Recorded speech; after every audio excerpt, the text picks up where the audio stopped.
কান্দোনত ভাগি পৰিছে এজন লোকজনক ধৰি বান্ধিও ৰাখিব পৰা নাই। উপস্থিত সকলোৰে মাজত কান্দোনৰ ৰোল উঠিল।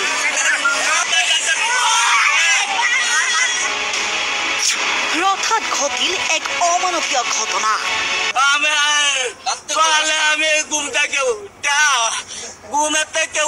আমি কইছি রে বাবা বেটিরে কইছিল আমার পুতরা বিকলাঙ্গ ছাড়া একটা এটা একটু দুলা ভাত খাওয়াছে আমি দিলে করলা তুলবাম করলা তুললে আমি লঙ্কা লয়ে যাই।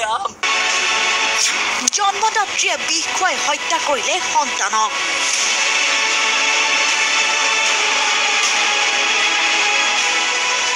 দুই পুত্ৰক বিষ খুৱাই মাতৃৰো আত্মহননৰ ব্যৰ্থ চেষ্টা। এই ঘটনা সংঘটিত হোৱাৰ পাছৰ দৃশ্য।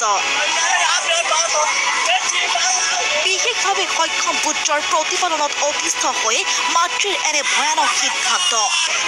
মাতৃপুত্ৰৰ পবিত্ৰ স্নেহক কলুষিত কৰি এইগৰাকী পাষাণ মাতৃয়ে অতি নৃশংসভাৱে হত্যা কৰিলে 3 বছৰীয়া পুত্ৰক। লংকাৰ জাৰণী গাঁৱত এই নৃশংস ঘটনা।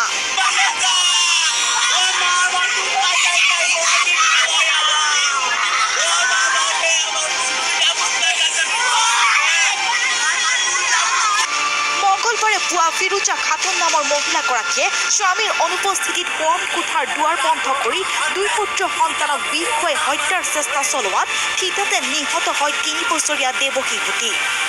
ইফালে পৰিয়ালৰ লোকৰ তৎপৰতাত 8 বছৰীয়া আনটো সন্তান আৰু ফিৰোজা খাতুনক সংকটজনক অৱস্থাত ভৰ্তি কৰোৱা হয় নগাঁও অসামৰিক চিকিৎসালয়ত।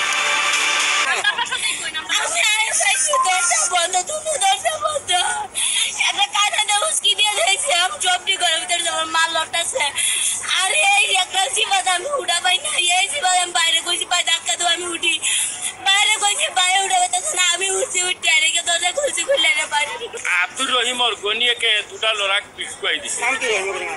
গনিয়াকৰ নামটো কি ফিৰোজা বেগম। নিজ সন্তানকে খুৱাইছে ন? হয় হয়, নিজ সন্তান 2টা ল'ৰা, এটা ডাঙৰ ল'ৰা বিকলংগ আৰু সৰু ল'ৰা এটা 3 বছৰীয়া। সেইটো জাগাতে ডেড হ'ল আৰু বিকলংগ যিটো সেইটো হস্পিটেলত গৈ পেলাই তাত ডেড হৈছে।